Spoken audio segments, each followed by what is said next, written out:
Congressional District Office ni Representative Mia Inares binuksan sa Taytay ayon kay Mayor Alan De Leon. Sa Taytay, pinatayo ni Congresswoman Mia Inares ang kanyang opisina para sa kanyang mga constituent sa unang distrito ng lalawigan ng Rizal. Ayon sa mambabatas, napapagitnaan ang bayan ng Taytay kaya dito itinayo ang kanyang opisina. Pinangunahan ni Mayor Alan De Leon ang blessing and inauguration ang Congressional Office sa Rizal Provincial Civic Center, Palmera 2, Barangay Dolores, Taytay.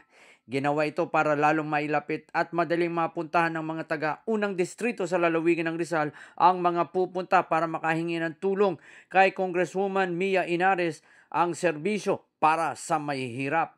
Ang inaugurasyon ay dinaluhan ni former Governor Ito Inares, incumbent Governor Nina Inares, former Congressman Jack Duavit, Mayor Kit Nieto ng Cainta, Mayor Jerry Calderon ng Angono, Mayor Ria Inares ng Binangonan at ang host na si Mayor Alan De Leon ng Taytay, mga opisyalis at representatives ng iba't ibang mga bayan sa lalawigan ng Rizal. Ayon kay Congresswoman Mia Inares, dito na pupunta ang lahat, hihingi at gusto makausap siya at merong naka-duty dito na kanyang mga staff para mag-assist sa kanilang nais hingin na tulong.